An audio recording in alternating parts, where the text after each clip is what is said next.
my name's Drea Castillo. I also go by Drea Marilyn. I'm a performing artist, musician, composer, and educator here in the Seattle area. I tried doing other things when I went to college. I was like shifting around majors, and at the end of the day, it's like, okay, music's the one thing like I want to do and the one thing I know how to do. So my Lola, my grandma, knew how to play by ear, so she was my first piano teacher. And then from what I understand, she didn't finish high school because that's about the time the war broke out, and I think they had a piano at the house, and it was just something that they had, and she just did all by ear, and she enjoyed singing. She taught me how to play Bahay Kubo, and then on piano, and she would move my hand on, and those were the first two I remember. I was always kind of a weird kid, and I kind of always had a hard time talking. So it's very the musician story of having a hard time with words. So playing piano was the one place, and playing guitar and playing music was the one place where I could be expressive, and it wasn't weird. So I mean, to this day, public speaking is still kind of rough for me, and I think it's surprising because they're oh, but you're on stage and you could sing and do this. I'm yeah, but that's an extension or a character of me, or a part of me that's exaggerated, or just an aspect, versus with public speaking it's a little more nerve-wracking. So it's always been a form of expression because I've always had a hard time explaining myself.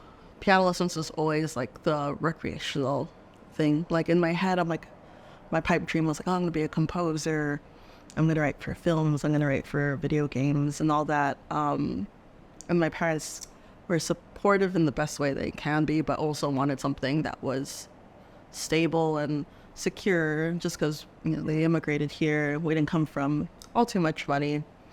So, and the schools I went to didn't have the best music programs, but the teachers who taught it were very supportive and good. So it started with piano lessons with my Lola, and then piano lessons with Auntie Christy, who I learned in middle school or high school wasn't actually related to me. We were just called her Auntie Christy, and she was the one who got me into classical piano, and I started doing competitions. And my high school, we had jazz band for a quarter. We had musical theater, so I did that. And then when college rolled around, I was 5 different majors before even considering music. I did theater, I did engineering for a second, I was in ROTC, AFROTC, so linguistics, and at the end of the day, with a lot of conversation with my folks and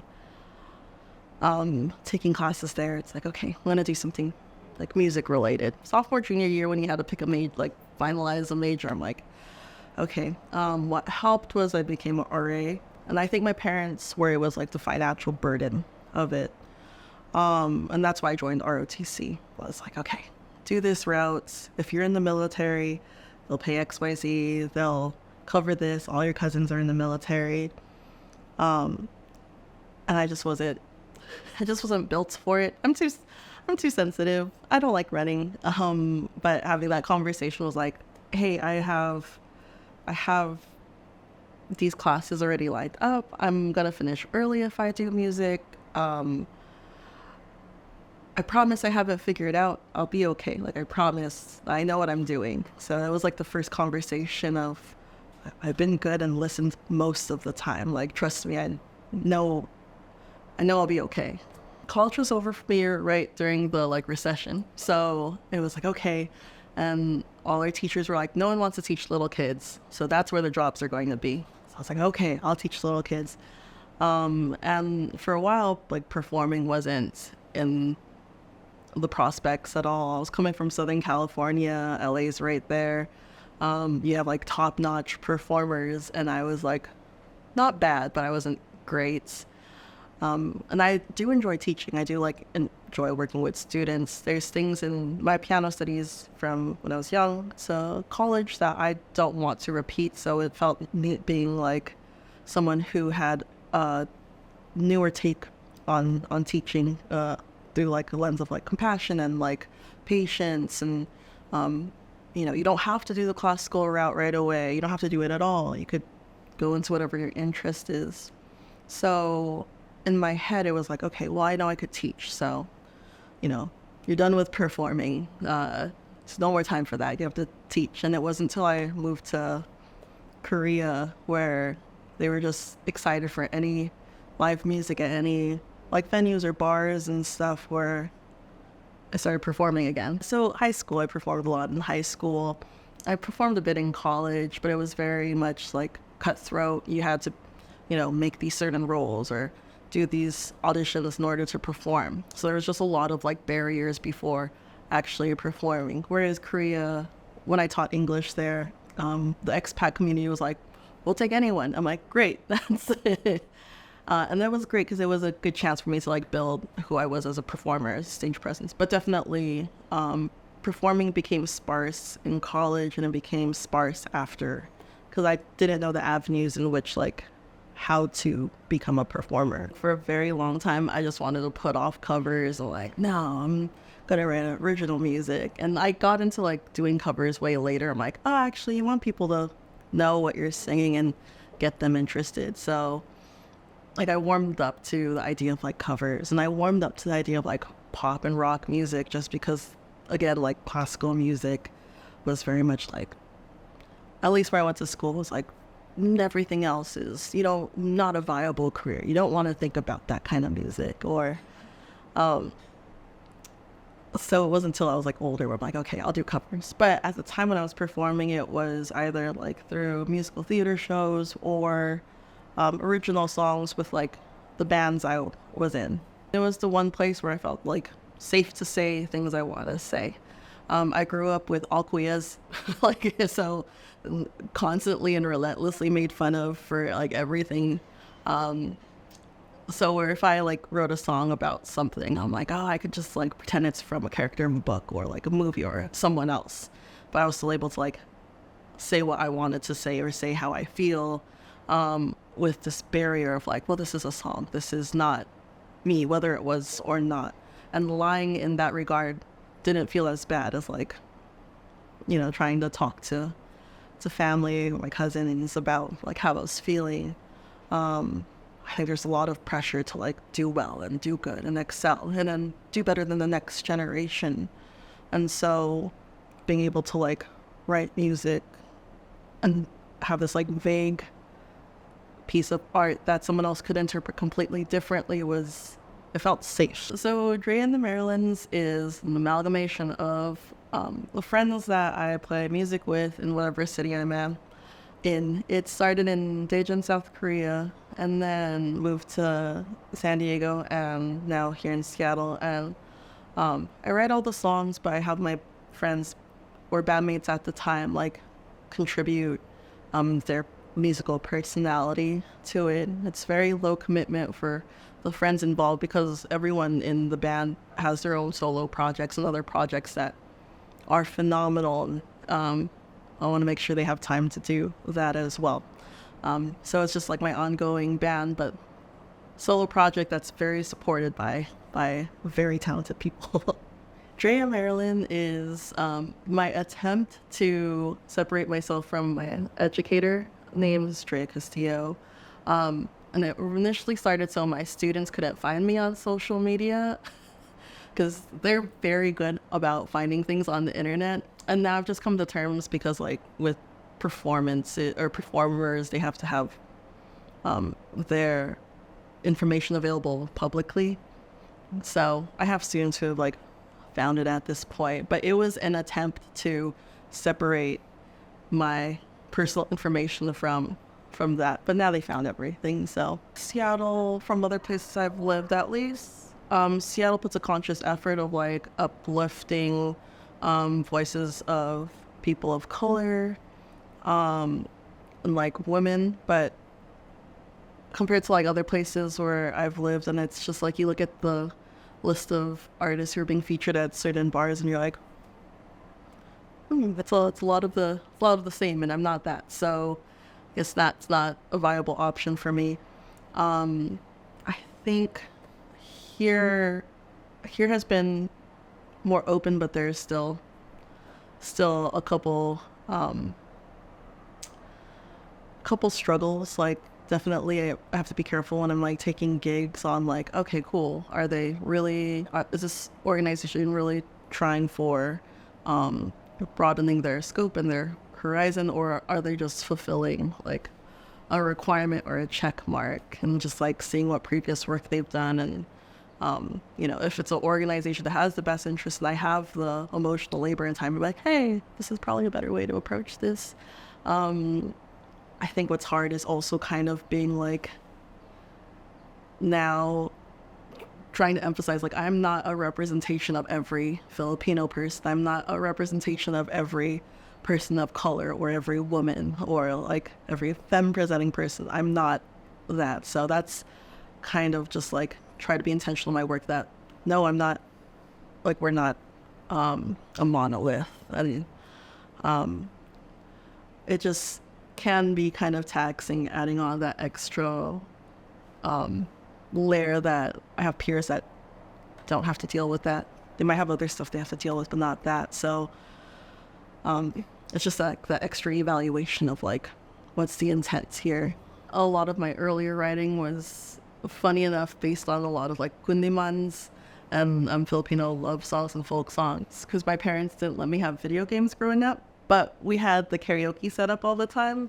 So I would just be like singing Ray Valera and so your first songs that you write are very similar to what you listen to. And then so there's me just like, it wasn't even like, yeah, it was always Ray Valera. I don't know what it was about Ray Valera songs where I'm like, yeah, I like that chord progression. And I'm like, so a lot of it was like yearning for like this love. But I was young, so I couldn't relate. Whereas now the songs are, they talk a lot about just like things I wish I could have said. Some are about like regret. Some are like, I'm going to move forward and press on when things are hard. I'm going to like actually go and fight through whatever. And then like there's songs I've written about grief. So I think right now, the last couple of years, we're just I think collectively all of us were grieving something or someone entering in, my older adulthood age, like losing family members is like the new era that I'm entering of like, oh yeah, everyone's getting older, everyone's walking slower. My little nieces and nephews are taller than me now, like my bones hurt. So a lot of it is just like, okay, I wish I could say these things to you. Sometimes it's words first, like I'll write something and then add chords to it. Other times I'm just like putzing around the piano or a guitar and like we'll come up like with a melody or chord progression I really like, and then just kind of say what's on top of my head. We'll just like not really think about it, and if there's a line that sticks out, then I'll like write it down. So sometimes it's the piano and guitar first, and then I'll like just talk and see what happens through my subconscious. Other times I'll write things first. If I'm like scoring for a film, it's very different because there's like precise things they're looking for. So it's like, okay, let me try to evoke that particular emotion. I'll start with instruments usually first for that. I can write things. That's not the hard part. As far as like recording goes, I'm very lucky. I have like friends that are excellent producers. I'm fortunate that my partner is an excellent audio engineer, so that helps out where I could just like, I could see the other desk, just be like, hey, I don't know how to do this without a microphone, and then they'll go ahead and show me. I'm like, okay, cool. And then, so I have resources, and it's helpful to have like a partner who is an audio engineer too. Oh, for sure. So technically, yes, we could record things here. Drums will probably record elsewhere. So we recorded trumpet here the other day, and I was like, oh my gosh, my neighbors are gonna hate me. I'm so sorry. But like everything else, I have knowledge, or like I have friends, or my partner has the knowledge to do that. I play piano, guitar, bass, ukulele, drums. Well, drums is like, I'm okay at drums. I also play bandurria, which I haven't played in a couple of years, and mandolin when I sing. With my parents, they were strict and hard on me.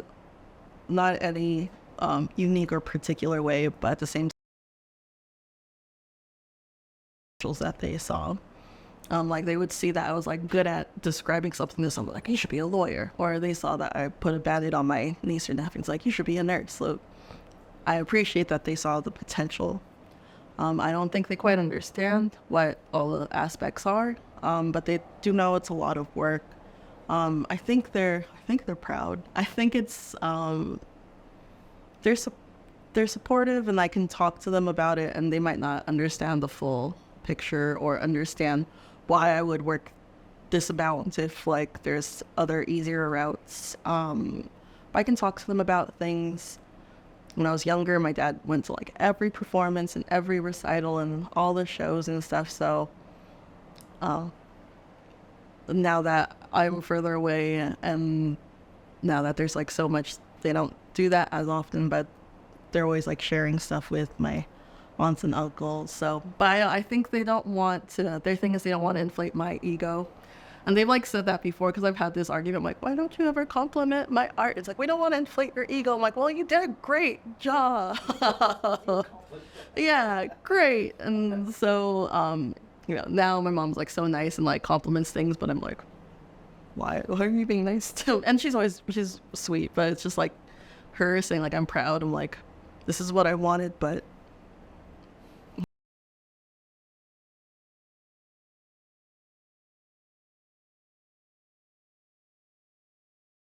to express like being proud of each other in ways that like we want but like are still not used to. I was told, and this is something that Lorna from Velasco Arts told me that was like really helpful, is like, you know, like like your folks, your parents have like the best intentions and they just might not get what you're trying to do. But you have like, you can show them that you're going to be okay. And you're going to have a community of people that supports you because you want to be a part of a community to support people. Don't be afraid to ask for help. Like you're going to get to do things you want to do. And yes, it isn't fair. And there's people who grew up in artistic households that have the resources and like you don't have that, but you have people who want to see you succeed and you want to help people, and that's going to go really far. So that's what I would say to young Drea, and like not to wear that much eyeliner in the bottom of your eyes. We live in San Diego, it's hot. To look back on a lot of bad pictures, but you're experimenting, so whatever.